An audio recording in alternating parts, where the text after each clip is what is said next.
Welcome back to Cibolo Creek Conversations. My name is Wyatt Marchant, here with my good friend, Mr. Paul Wilson. How are you, sir? I'm doing well. Good. I was actually thinking that the next time we were here in the studio My house, recording my living room. your living room, I'm going to do the opener. You keep on saying that, and you've tried it once. It didn't go well. I'm going to do better the next time. Okay, Come on, you gave me one chance. I didn't do you well. told me to go back to doing it. I'll probably do the exact same thing, but we're just going to start differently. Okay. Maybe like the next time it's me asking the questions and you answering You should come up with questions and not tell me what they are. like you do every week to me. Pretty much. Well, I give you like at least 2 hours heads up. Okay. All right. Well, The next time we record, we'll do that. I'll plan on it. Okay. All right. That's exciting. It'll be nice. But, well, all right. So that'll be our next What episode. will be nice? You not having to come up with the topic? I guess me getting asked the questions. Okay. I just love to talk, Yeah. tell everybody my ideas. Do you want me to ask from like old man to young man sort of perspective on things? Yeah, whatever you want to do. You can mix it up. Okay. Come up with a handful and we'll go through them. Sounds exciting. I'm Sounds already very looking exciting. forward to it. Yes, I'm sure everybody's like, oh yeah, we can't wait to hear what Wyatt has to say. What's it like working for Paul? Yeah, that's what we'll do. But for today, I just kind of wanted to, we did this last year, I believe, but kind of a where we're at in 2025 episode of kind of, let me put this out here. This is going to be an episode where we're just talking about what we think and see about the world, the culture, our nation, where we kind of stand in the church right now. So it's not like here's a singular topic where we're going to be answering specific questions. It's more of just where we're at. And so, I wanted to talk about what you kind of see as being maybe some cultural shifts. I mean, everything seems kind of new and up in the air right now. And so, what are some things that you're kind of seeing as being some like shifts happening in our culture, in the political, environment, or even the church? Yeah. We'll get to the church probably eventually. But I think where we begin is like culturally and socially. Yeah. And, here we are, end of February. And without a doubt, the biggest thing in the news right now is the new administration Yeah. and all that's come with it. And it's been interesting to watch. And I'd love to sit here and tell you, I think I know what's going to happen. I don't. I mean, I'm watching with great interest, but I don't think I have some sort of a prophetic perspective Yeah. on how it will all unfold. Um, yeah, I mean, so we're 2 months into a new administration, and I think I think there's some interesting at least social, maybe cultural dynamics at play based on what the most recent election demonstrated. Hmm. And here's what I mean by that. Every election, presidential election, there's a percentage of the population who celebrate how it turned out, and then there's a percentage of the population that's not excited about it at all. Yeah. And we saw that in a pretty dramatic fashion in this latest election. Uh, and the unfortunate thing is, my estimation is that we as a nation are so um, partisan. Everybody's heels are dug in so deep around their political, um, perspective. Mm-hmm. And in many ways, politics have become sort of an identity for many people. Their whole life is sort of defined by what side of the aisle they vote on. And so this election, you have these two very extremes of reactions. Some people very excited about how the election turned out, and some people very, very opposed to and disappointed in how the election turned out. You have that in every election.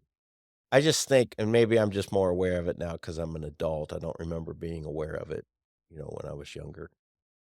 But now it's so vitriolic. It's so confrontational, so aggressive in many ways, where two groups of people stand on issues. And so I want to kind of like make my comments based on um, initially, again, we'll move it down in the conversation to kind of more biblical, spiritual, uh, church sort of dimensions to it all. But my comments or my initial observations are really around just American citizens. It has nothing to do with Christianity. It has nothing to do with the Bible or theology. Um, I think the American citizens who voted demonstrated very clearly some things that were very important to them as a reflection of their values, as a reflection of their beliefs, as a reflection of their priorities, which is what a vote demonstrates. Yeah. And so I don't have the numbers here in front of me.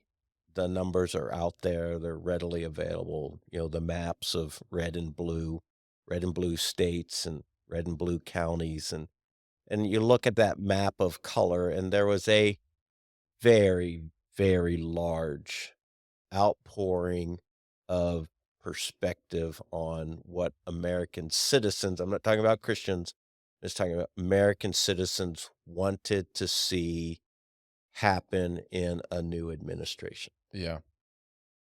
And, uh, you know, the candidate that won both the electoral and the popular vote, which is kind of unusual, has been unusual in the last several elections.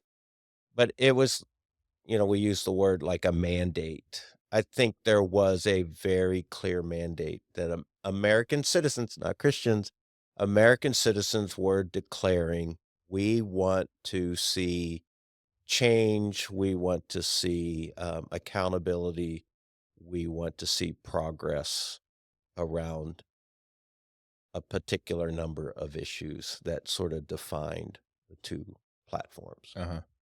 And so, um, I can't remember an election that um, was such a mandate to where some things were just Americans were not gonna tolerate it anymore. Mhm. And so, I think politics aside, I think that shows somewhat of a seismic shift in, like, culture and society. I mean, it's only 2 months in, so we have yet to see what the net effect will be, what the harvest of it will be. But I do think that the election represented a pretty significant cultural or social declaration that, again, American citizens, I'm not talking about, like, Christians, American citizens were saying, these are important things to us, and we're tired of seeing them going unaddressed or, poorly addressed. Yeah, in the wrong direction. Yeah, and, there's probably certainly there's 3, probably 5 that were at the top of the list that, both platforms were making their pitch, both parties were making their appeal, and their candidate was, speaking to and addressing certain issues. And I think certainly 3 of the ones that were most important to Americans in this last election was the issue of immigration, and particularly illegal immigration. Yeah. I don't think Americans are generally opposed to immigration. They just want it to be done lawfully. They want it to be guided by common sense sorts of principles. They want it to be fair and just. And so um, I think Americans were saying the illegal immigration equation is way out of control. Yeah. We want to see that changed. And you have extremes on that, like we want you to build a wall and not let another person in, or we want you to just pass and enforce some laws that provide some sort of stability and justice to it all. Even just enforce the ones that already Yeah. exist, right? Yeah, let's just start by enforcing the ones, like Yeah. really enforcing, not just talking about it, but Yeah. bringing consequences to bear based on the definitions of laws. Mhm. Um, and there's no secret. I don't have to be hesitant about saying it, but Republicans and Democrats had very different definitions and understandings of that. Yeah. And I think the vote demonstrated that American citizens were like, we have to get this under control. Mhm. Um, the second issue I think was around the whole gender identity, trans rights, and definitions of male and female, and everything that goes with that. And I think the most sensitive touch point was around, um, you know, males and female spaces. Yeah. And probably the most electrifying part of that is men participating in women's sports. I think Americans spoke out and said, enough. We've got to come back to a more common sense understanding and application of how we're going to talk about these things and Mhm. what we're going to permit and allow. And again, I don't need to be shy about it. Democrats and Republicans had very different opinions and perspectives on all that. And the American citizens, I think, in their votes spoke about what they're willing to um, tolerate and allow and accept. Yeah. It's interesting too, sorry to interrupt. It's interesting too that you would name that as, like, a number 2, not necessarily that you're ranking them, Yeah. but, like, on exit polling, from what I've seen, that one didn't necessarily rank up there. However, everybody that I listened to and kind of just, like, some cultural commentators would also say that that is at the top. It's kind of one of those unstated things that I think most people kind of agreed had kinda gone too far, Yeah. uh, even though the exit polls didn't necessarily reflect it. Right. It's interesting. The other ones, 3, 4, 5, and 6 are, depending on what exit polls you look at. Inflation, Yeah, yeah. was, I think, a really important issue to Americans. I also think another one of the issues that were very important to American citizens was um, the application of law and accountability to government agencies regarding the enforcing of laws and the consistency of how laws are applied. Um, I think they were saying we're seeing government abuse their power and privilege, not holding people accountable to the law in a consistent fashion, and Mhm, we've had enough. mhm. And we want a president that was talking the language of doing it different. So what again, and you and I have talked about this many times on this podcast, is that while those are political issues, they have been politicized. Inherently, they're moral and ethical issues, Yeah, in my opinion. And so that's why I would say, while we're looking at politics and we're looking at an election and we're looking at what an American citizenry um, declared with their vote, um, it is a social and cultural revelation about what people were wanting to see happen in the nation that they lived in. mhm. Abortion was, one of the things. And so, like I said, while I don't have a crystal ball and I'm not a prophet, so I don't know what 4, 5, and 6 months of this administration will mean, or what 2, 3, 4 years of this administration will look like and what it will accomplish and what it will do. Um, I am sitting in my seat as a pastor and, a spiritual guide with a very keen interest from the perspective of morality and ethics. Mhm.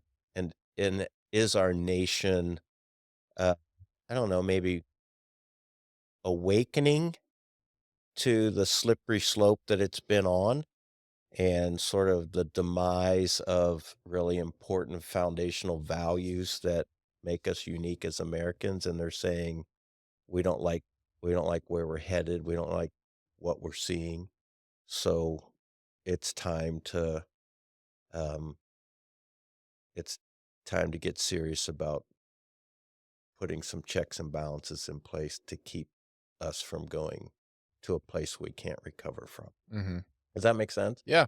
And it's even interesting how you even said that last part, because it coded in that the bias that both you and I share of, I guess, because there's a second group of people, like you were talking about to begin with, who see this movement as a backward movement Oh yeah. towards a more Yeah. authoritarian backward slip, losing value, the progressive values, progressive meaning progressing towards better is what that Yeah. means, Right. in their eyes. And so, it's interesting that, like, Yeah. that And exists. and so that's why you have, some of the yelling and screaming that's happening in response to many of the decisions a new administration is making and Yeah. many of the actions that they're taking is because there's that other percentage of American citizens who don't see it the same way at all. And they're looking at this as dangerous. They're looking at this as an assault on what they perceive as American values Mhm. and priorities. And that, I mean, that's just the dicey part of living in a democracy and a republic like we do. Yeah, because I Is mean, this existed in 2020 with just the other side yeah, doing the yelling and screaming. yeah, exactly. And so that's why I'm kind of interested in and intrigued right now is um, to see what will happen. And I mean, we got a big wrestling match going on right now around the whole, financial accountability of our nation Yeah. with Doge and calling things out and realigning and all of that stuff. That's a really hot button issue right now. Big topic with people based on their politics yelling and screaming at each other about it. Um, I'm really intrigued to see how that will go. Yeah. But again, because of my perspective, I always look at it from behind the politics of it and ask myself, what what does all this alarm, what does all this conflict, what does all this controversy demonstrate about the spiritual fabric of our nation from a kind of a morality and ethical standpoint? Yeah. And that's the comfort of this podcast is we're just having a conversation. It's not like you and I created a script and a curriculum that we're, wanting to promote through this conversation. Is I can very comfortably sit here and say to you, I don't know what will happen. Mhm. I'm just intrigued. Yeah.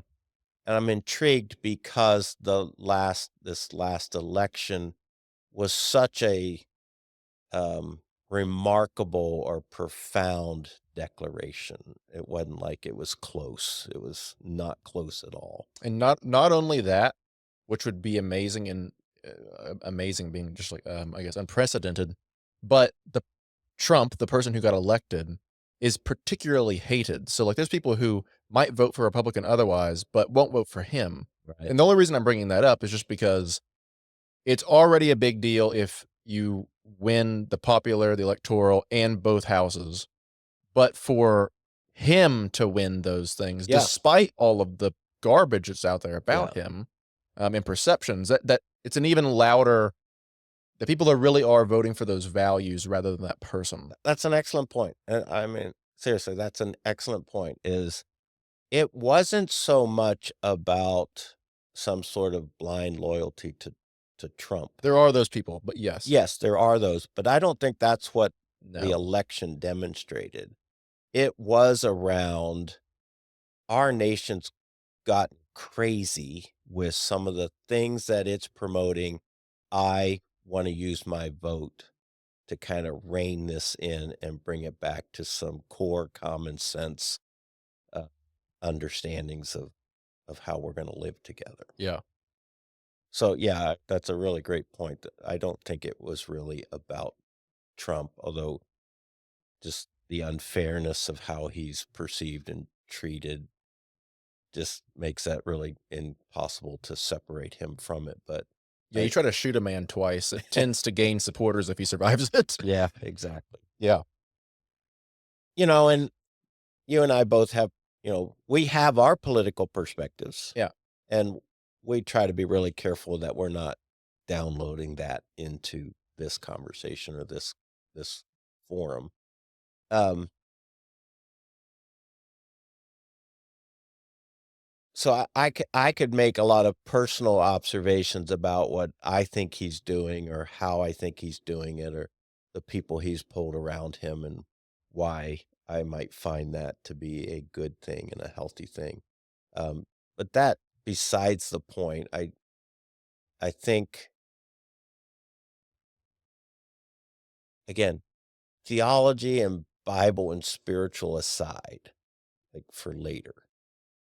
I personally like that our nation has spoken. Yeah. I mean, I live in this nation. I want this nation to thrive. I want this nation to prevail. I have 2 sons. I want them to grow up in a nation that I handed to them through my voting that's a healthy place and a dynamic place and a wonderful place. Um, so I'm excited about what I saw as sort of a national declaration of let's get back to common sense, basic ways of behaving from a moral and ethical perspective. Yeah. Yeah, that a direction has been chosen, and, in the first 2 months, which is nothing, it seems like, the administration's trying to stay true to its promises. But something else that I think, the what will happen, I don't know if, the Trump's administration did a very good job of explaining that it's gonna be a painful thing, that the changes that are gonna wanna be made, whether or not, the people voted for changes that people voted for are not gonna be like you flip a switch and Yeah, it occurs yeah, without any pain. Because look at all the people who are getting fired in the federal government. It's like those people have families, and, like, that sucks for them. But at the same time, it's like, well, you can't make improvements unless this stuff is made. Like, yeah. you can't you can't carve a statue without getting rid of all the other stuff around it. Like, you have to make it. And so, carve out the fat. And so I'm hoping people prepare themselves for some pain points along the way. Well, I don't think Americans do well with delayed gratification No, no, no. and any kind of personal inconvenience to um, making progress. Yeah, But, anyone who's ever been overweight and tried to lose weight and to get into shape knows that it's painful to get there. Once you get there, there's a lot of benefits and it's a little bit easier to maintain once you get there, but to get there is really, really hard. And I think Americans don't do that very well, like live with that kind of pain very well. you can see it in it's funny that you bring up the working out, because I was about to say the obesity rate alone is a good testament to the fact that Americans don't do that very well. Yeah.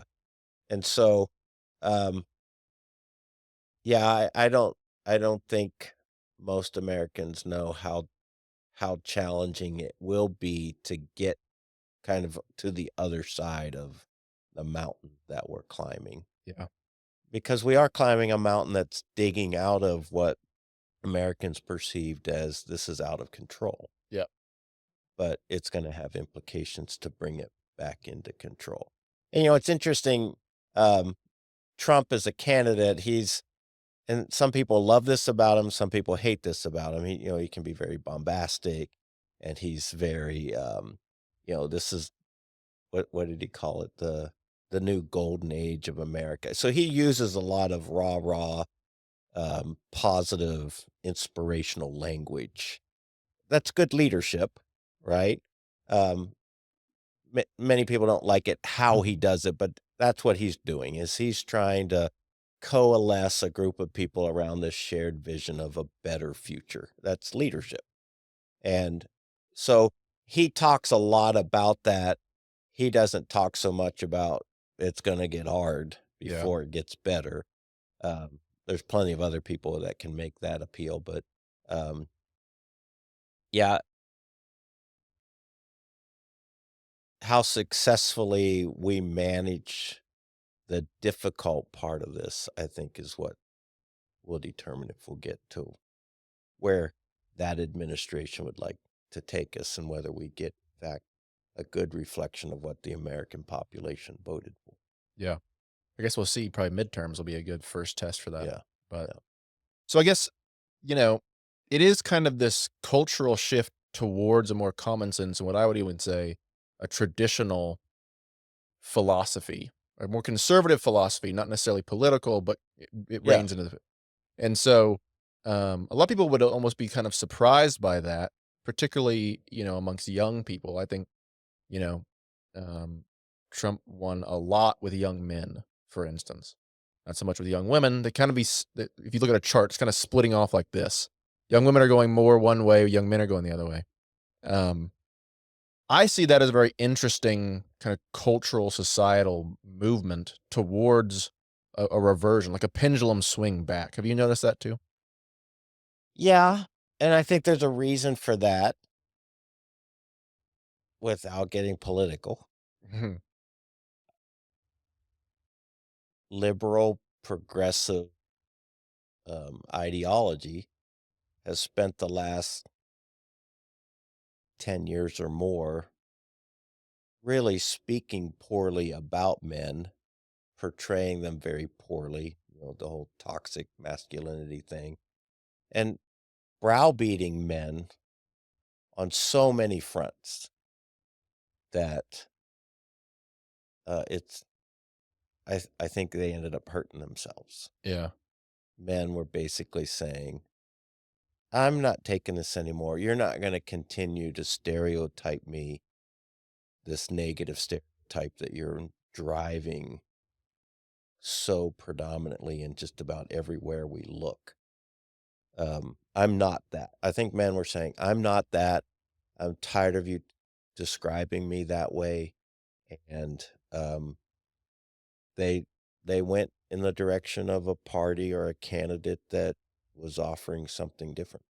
I completely agree with that because I think if you look at Jordan Peterson, who I know you know, the psychologist who's kind of become like a you know uh, societal and like cultural intellectual, Something like um, that. something like that. But he didn't start out wanting to talk to young men. It just turned out that whenever he'd go on tour, he'd see all these young men. He would always wear suits, right? Whenever he does his shows, and then all these young men started going out and buying their first suit and like showing up at his shows and like Oh, it's really? because he was giving a voice to something that the culture was lacking. In fact, even more attacking. Yeah. And so I completely agree that the left side of the aisle kind of did have that more negative tone towards men as being the problem. Right. And so it did coincide with this shift. And you can see that in the rise of figures like Peterson. But then you also get the more toxic side with the rise of figures like Andrew Tate. I don't know if you knew who that is, but Yeah. he's a despicable fellow. Um, and so you do have that, you know, good and bad side of it. Yeah. I mean, you have extremes Yeah. in whatever the issue or whatever the situation. There's always the really lousy examples and the really poor examples. And somewhere in the middle, there's a healthy, dynamic example. And um, I think some of the voices, the male voices that are sort of coming to the surface represent something that's a bit more in the middle dynamic. Yeah, yeah. And men just didn't necessarily, see themselves in a Tim Waltz or a Kamala Harris. Sorry, Right. that was it's just funny, but yeah, they just didn't see themselves in that side of it, and so I completely agree. What do you think well, I guess so. You agree with that? How do you kind of see the more the female side of that? Like, is that gonna? Do you see that as becoming an increasing problem? Or did you see I think that there was a swing in female voters towards the more conservative side, but do you see that as being a problem later on between men and women? Uh, That split?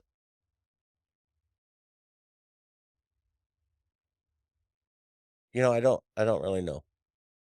Um, I think in the same way that men were being talked about negatively and they got tired of being, you know, portrayed the way they were. I think some of what we're seeing is that not all women want to be categorized in the feminist extremes. Yeah. And while they certainly want to see the empowerment and the value of women in our society, they want to see that affirmed. Some of the abuses of that and some of the misuses of that, they're not necessarily embracing. So maybe that what is a split, again, under good leadership and good kind of cultural um, health, maybe that split kind of finds a greater equality Mhm. that men see themselves properly, women see themselves properly, women see men properly, and men see women properly. I mean, that would be the ideal. But it's been so long since there's been, leadership in that direction that again, as a society, I think we're a little lost on the whole understanding of male and female. Do you think some of that confusion comes from the, um, I guess, messing of what used to be a kind of gendered roles in society? Now that, they're kind of interchangeable, most roles in our society, that, that could possibly have a part to play in this confusion? Again, I don't know that I have done enough research to be able to, comment on that intelligently. Um, I if I understand sort of the nature of your question, I think we'd be surprised in God's design and in God's perspective how interrelated male and female responsibilities were intended to be. Mhm. Um, it's largely society, not the Bible, that created these very kind of separate roles. There are roles and distinctions in the scripture, yes. I don't think they're as extreme or as uh, sexist as society has made them. Sure. Like, for instance, and this may be like an extreme illustration, is the portrayal of a man as this, macho, strong, unfeeling, uncaring sort of character. That's not biblical. That's societal. And so the idea of a man being tender and compassionate and kind and, a caregiver to his children, um, that's normal. I think that's what God intended. It's not because he's weak and it's not because he's emotional or it's not because he's, you know, um, a pushover. That, I think, if I'm making my point, is the strength of a man can be demonstrated in his compassion Yeah. and in his sensitivity and in his ability to be empathetic. That can be a demonstration of strength. But our society hasn't always portrayed it that way. Mhm. And so then on the other side, society in its extremes, you know, portrayed women as not being capable of doing some things and that they shouldn't be in certain arenas. I think that's social, that's not biblical. Mhm. That women are very capable and incredibly talented and incredibly intelligent and bring so much to the social equation that, yeah, there's really no limits to where they can contribute and what they can do. It was society that kind of separated the two into these two kind of traditional extremes. And eh, you and I may have different views about that, but I think there's a whole lot more that united the two sexes or two genders than what our society has allowed. No, I agree with that. Yeah. Especially the reliance upon one another, which I think is Yeah, can get lost. Um, the main reason I asked just because, like, you see along with that culture that talked down to men, you see, women are way more likely to go to college now. Um, and so they're prevailing in a lot of these they do a lot better in school all the way out. They're just prevailing in a lot of these areas that men aren't. And so I think in that, there's a lot of there was a lot of men who just didn't necessarily just, like, see their place in society or even a family. Like, what is my place in this? yeah, Particularly as women have become more invited into that realm. Like, what is now my place? And but anyways, it was just an interesting yeah. thought that I had. But okay, so are you ready to move the implications on the church or Sure. Christians, or do you have anything else you want to say with that? No, I think again, I'm not trying to um, get too granular on all of that. Yeah. I'm just saying, I think what here we talked about our microphones dropping during podcast. Um, all I was trying to kind of demonstrate in the first part of the conversation is I think the election demonstrated that American citizens, again, not Christians, American citizens were making a moral and ethical declaration Yes. of we don't like the direction we're headed. We don't like the values that are being espoused. We don't like the priorities that seem to be getting all of the support. We want to see something different. Yeah. And if you take politics out of that, I think that was a pretty compelling moral and ethical mandate. Yeah. And in my theology or my philosophy, morality and ethics ultimately comes back to things that are spiritual. Yeah. So it's not hard for me to extrapolate that backwards and say Americans were making spiritual declarations, Yeah. whether they call that God or Jesus or church, they were making spiritual declarations. Yeah. Everything comes back to a religious point of view, Yeah. regardless of what that religion is, even if you're an atheist. Yeah, when I was in college, we had the class that we had to take. It was called Fine Arts, and it was really like a look at civilization and culture. And one of the textbooks we had to read, which was a great book, was by this theologian philosopher named Francis Schaeffer. Uh, is it Francis Schaeffer? Sounds very familiar. Schaeffer. Schaefer, I know. I mean, I could be, I think it's Francis. yeah. Um, he had a kind of this little colloquial phrase that he used. I don't know if it was original to him, but he was a big proponent of it. Is all truth is God's truth. That if something is true, whether Mm. God's name and brand is on it or not, it comes from him because God is the source of all that's true. Yeah. Yeah. And so I think, again, American citizens, whether they call themselves Christians or believe in God or not. There was a majority of American citizens, an overwhelming majority of American citizens that were saying through their vote something about truth Mhm. and what they, in their conscience, understand and respect as being uh, right for human beings. Yeah. And so, again, I'm not necessarily saying that what happened is like spiritual revival. I'm not necessarily saying that long term we're going to watch a sort of a growth of participation in spiritual pursuit or church. Could be, I don't know.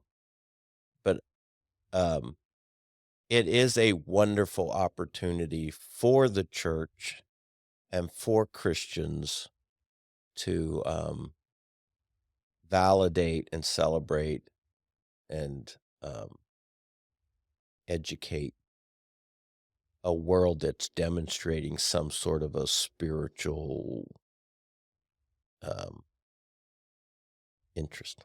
Yeah. Does that make sense? Uh-huh, and I actually just recently saw a study that came out that said that the decline of Christianity in America is starting to pause. Yes, I saw So that. it's not going down as much, it might start Right. being starting to plateau and slowly creep back up. Yeah. So no, I think that you're right on with And that. again, I don't have a crystal ball and I'm not a prophet. So I don't know if that trend of Christianity in America may get a bump out of what's happened as far as an ethical and moral mandate. Um, it could be that it won't be so um, unfashionable. There's this joke that says that if you wanna be rebellious as a young person nowadays, you become a Christian and have a family.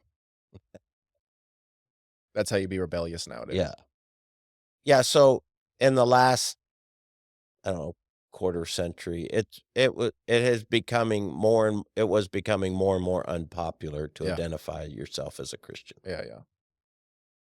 Again, I don't know what the next 4 years might precipitate, but maybe that won't be as stigmatized as it once was because Americans in general might recognize that many of Christian foundational or fundamental Christian beliefs sort of affirm those moral and ethical um, priorities that seem to be reflected in the vote.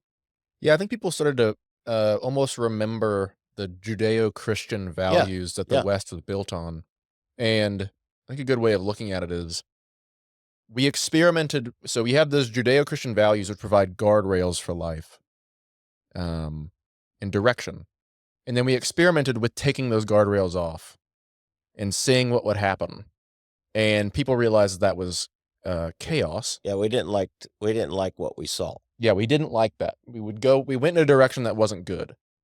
Yes, And so it's a remembering of where we came from, I think, almost a wanting to get back to that to some degree. no, I think that's an excellent observation, and I would say that's true. Yeah. Like I don't think Americans are saying let's go back to Leave It to Beaver and the Brady Bunch 1960s era. I don't think they're wanting to go backwards in terms of um like our technological finesse. I think they're just saying when you take the guardrails off, the places we were going were so bizarre Yeah. that I'm not willing to go there. Yeah. Somebody put the brakes on and stop Yep. from the rapid, train that we were on going to really, really bizarre places. Yeah. Yeah, no, I it's it it's interesting 'cause I don't think that people are yeah, I don't think people are wanting to go back to the Leave It to Beaver, but they're definitely wanting like, you see a lot of young people now, there's definitely movements of people, getting rid of say when it comes to dating, like, there's they're stopping with the dating apps and wanting to, date more formally again, and, granted, you still see a lot of people who don't even date at all, like, most men or young men don't really date at all.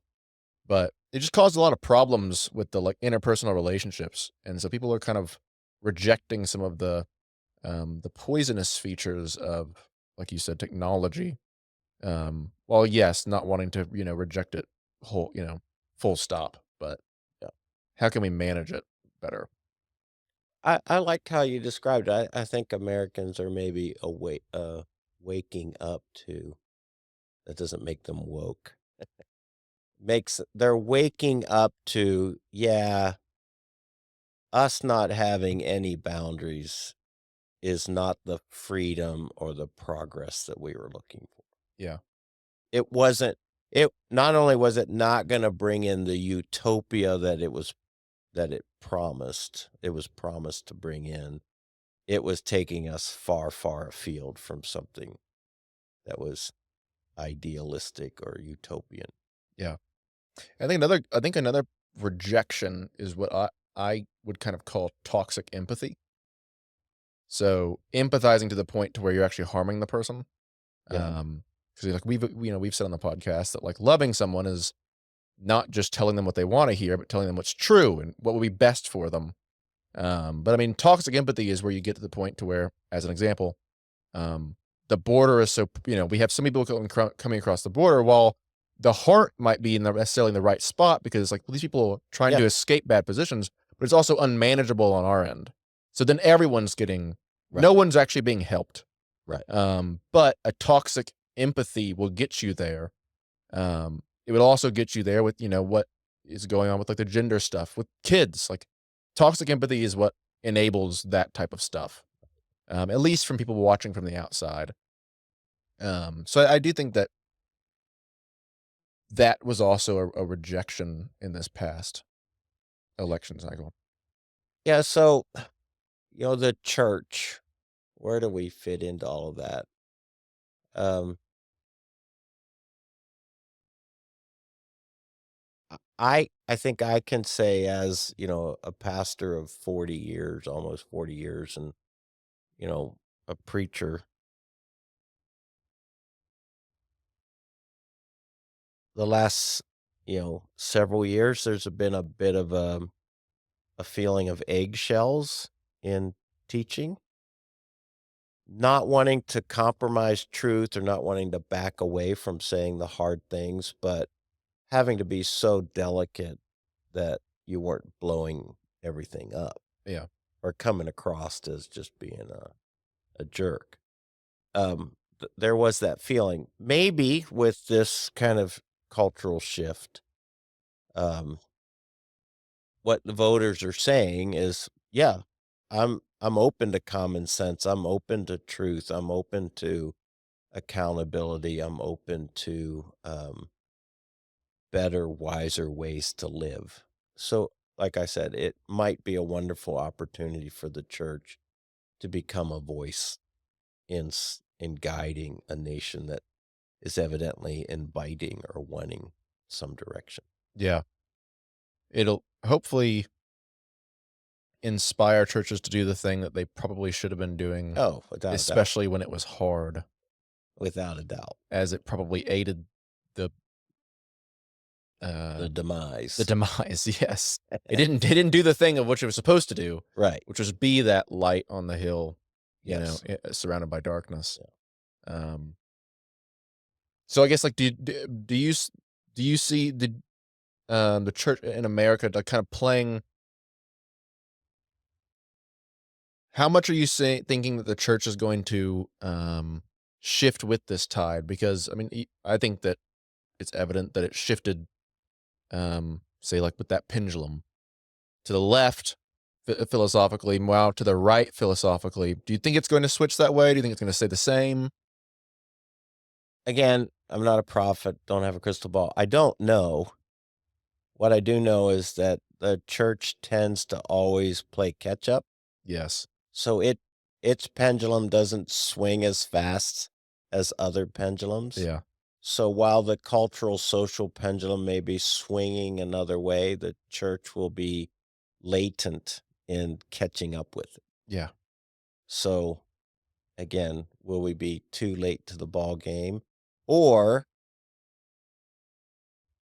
will there be enough time to catch up in the sense that if the current trajectory of the vote that was taken and what it represented, if that's gonna create a bit of a long-term era of movement in that direction, um, and I'll just say it very practically.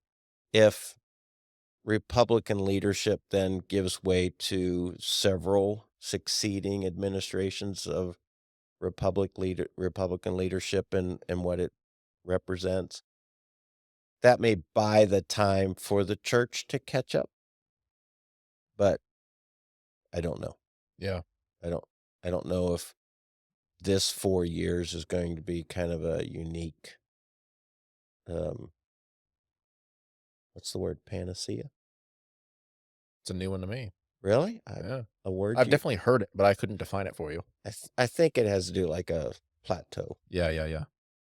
So this may be just a limited 4-year thing, and then the reaction to it's gonna be so dramatic that we're gonna go, in my mind, backwards.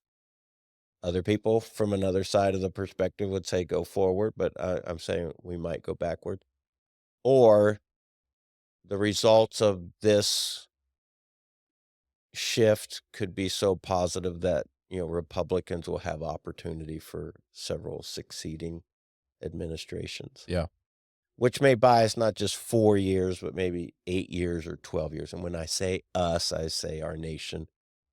May buy our nation not just 4 years of progress against these things, but 8 years and 12 years. Um, then I certainly think the church could catch up, but um,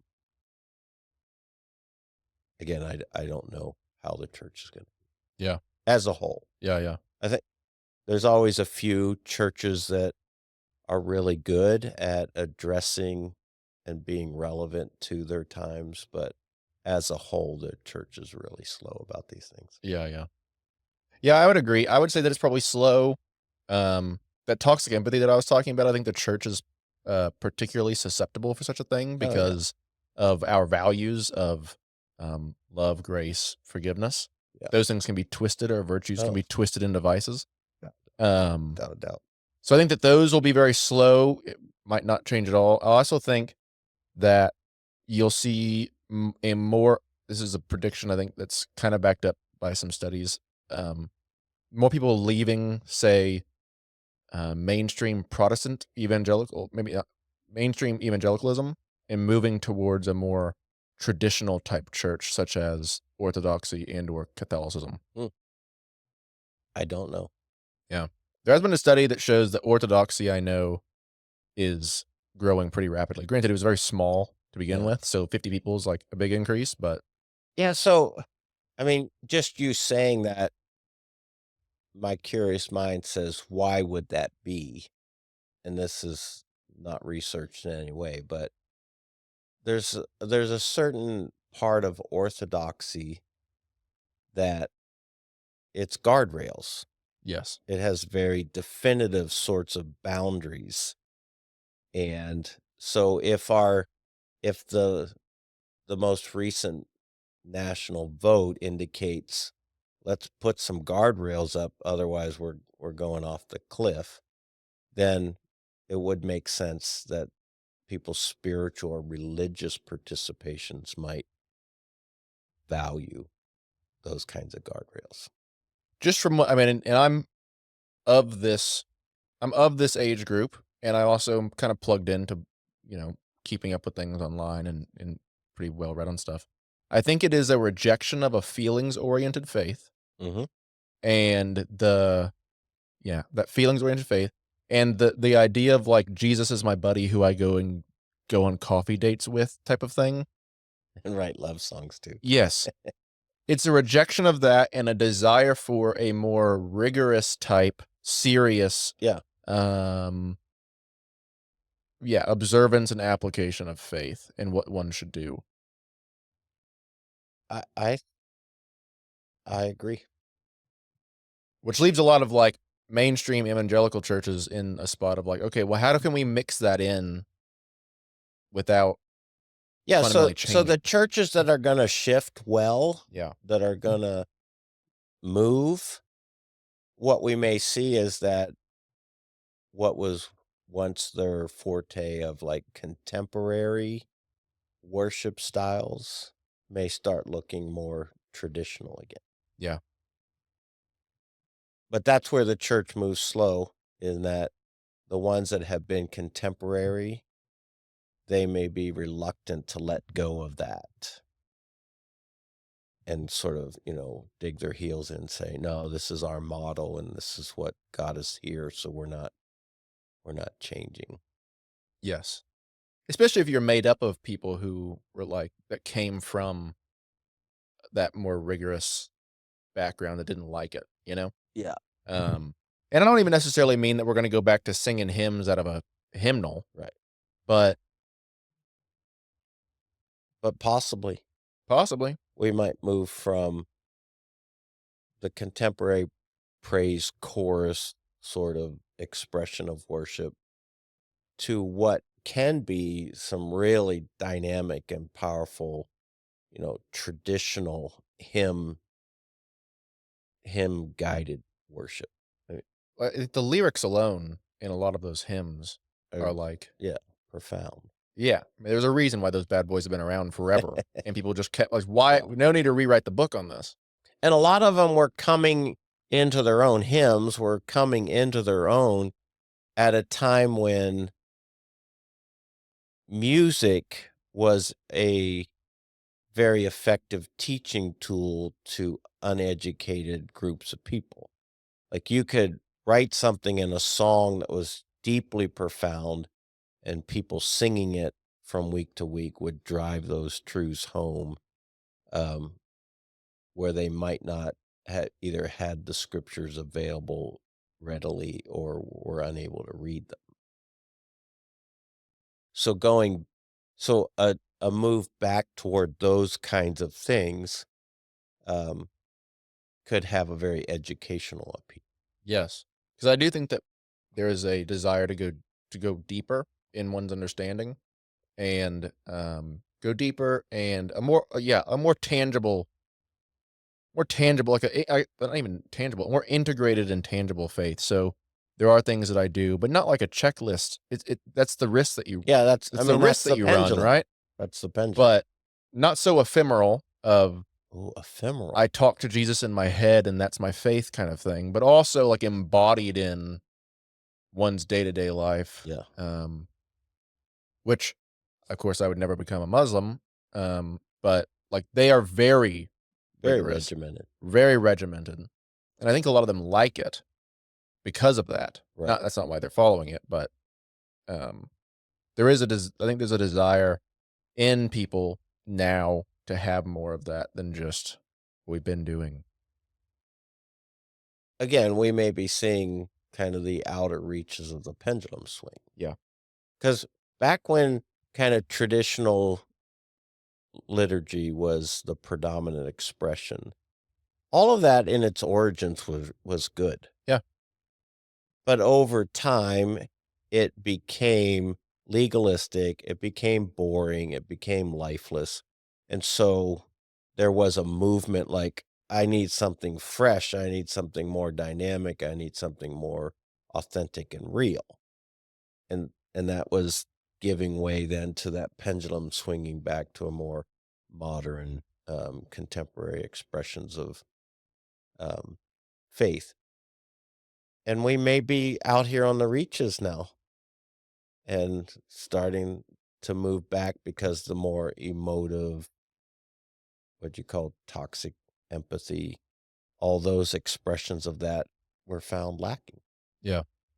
or insufficient. Maybe they're just the times move past them, and folks are seeing, hey, there's some value to having a liturgy where there's like this repetition of things so that it's imprinted on my mind and heart. Um, so yeah, it'll be interesting to see. Yeah, because I just think that this side of it, the more emotional, empathetic, emotive type faith is just it's not planted very deep, and so whenever then you get these cultural challenges, it proves itself to be unready Sure. to weather that storm. But no, I completely agree too, because whenever you're talking about, the liturgy, it was good, but then it became so legalistic. It's like whenever Jesus said, "Well, the Sabbath was made for man, not man for the Sabbath." Right. And so whenever the liturgy is the point rather than it serving as a tool, Right. it becomes problematic. When I was in graduate school, I did this paper. Um, the topic was, why why do Christians resist change? Why do churches resist change? And it was very eye-opening to me. I basically the thesis then became the fact, or the conclusion I came to was, because people attach such eternal significance to the practice of their faith. They're doing these things this way because they believe they're right. And in believing they're right, then they believe they're pleasing in the sight of God, and that's good for eternity. But what happens if move through history, and now you're starting to your what you thought was right is being found lacking or being questioned as far as its correctness. Well, you've got a lot of eternal jeopardy sort of hanging in the balance. Yeah. And like, I don't want to change because I have believed for 50 years that this is how I demonstrate my devotion to God and will be, awarded or recognized in heaven for my faithfulness. And now you're telling me I was doing it all wrong.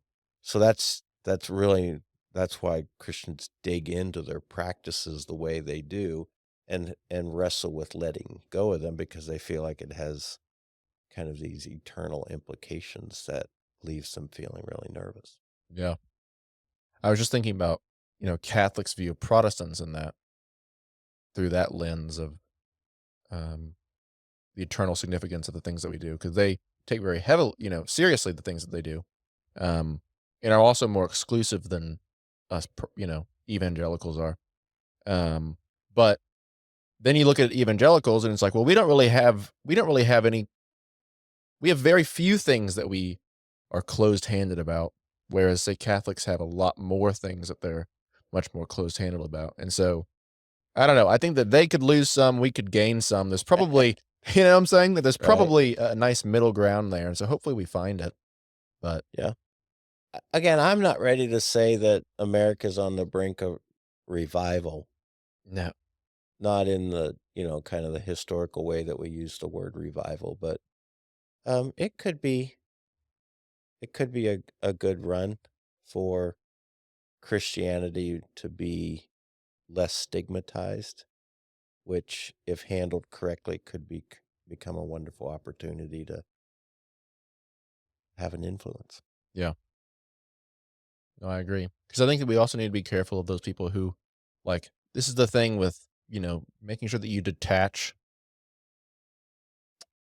who you see as, how someone's influencing your life. So you have politicians, and then you have, like, faith people who you would follow as, like, a faith leader or a spiritual guide.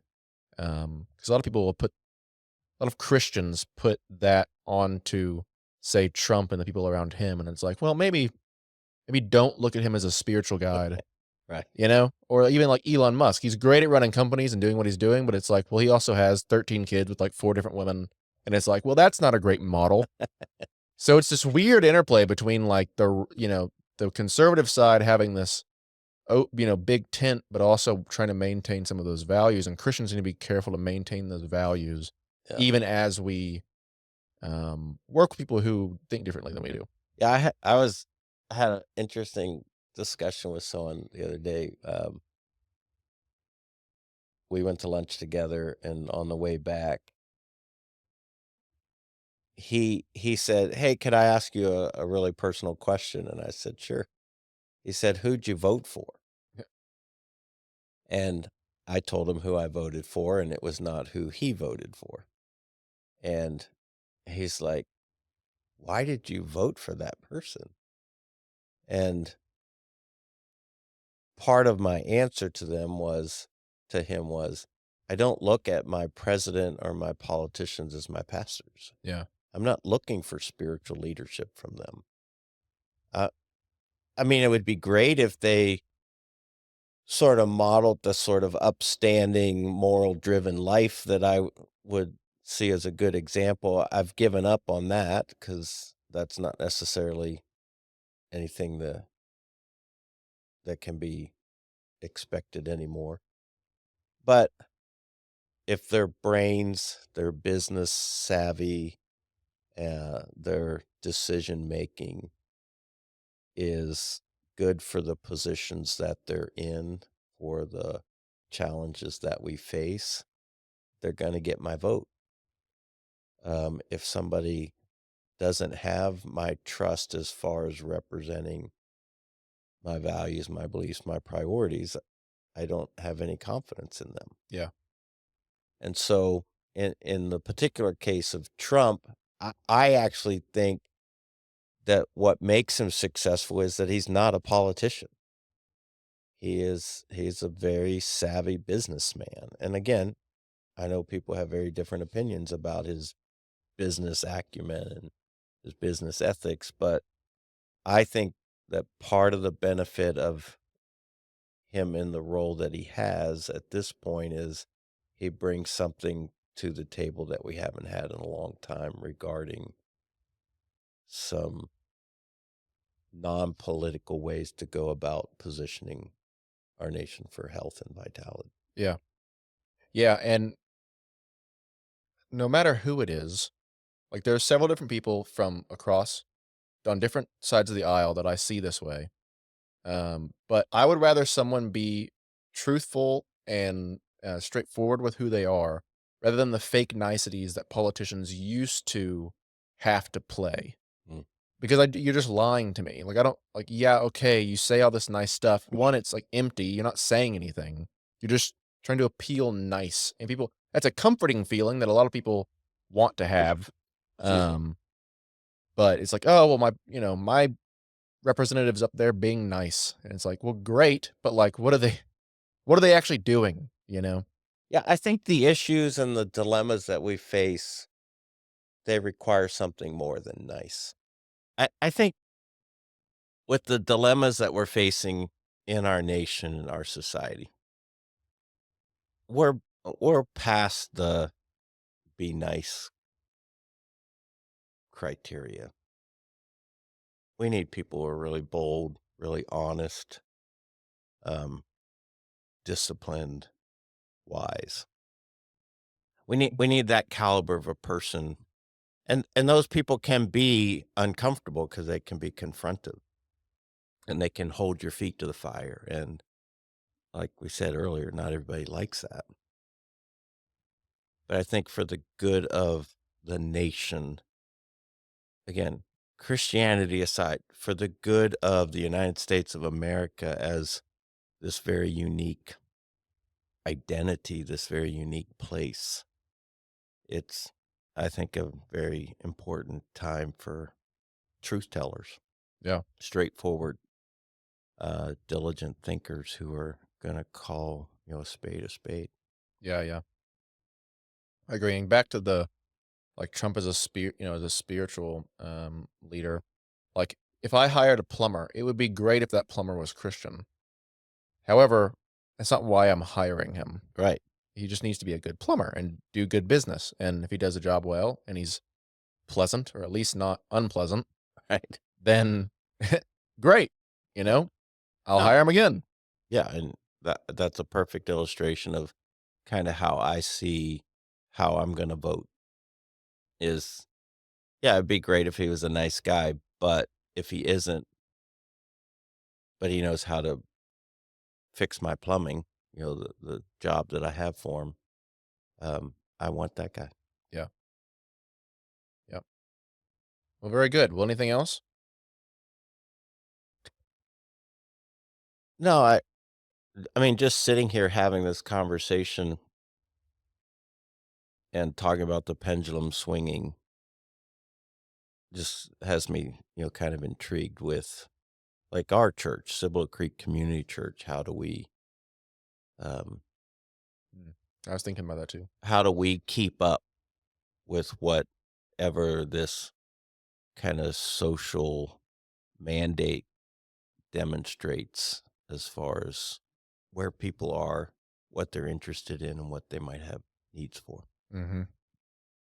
And the opportunity that it might represent for our church to have an influence in the community we serve. Yeah. It's interesting to explore going forward.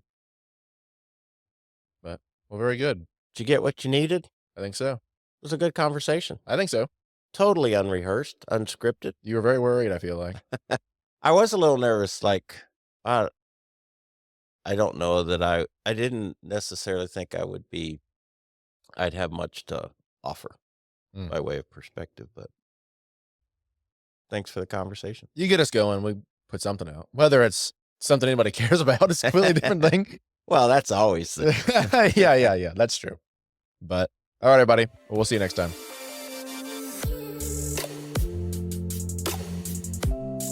We hope you enjoyed this presentation of Cibolo Creek Community Church.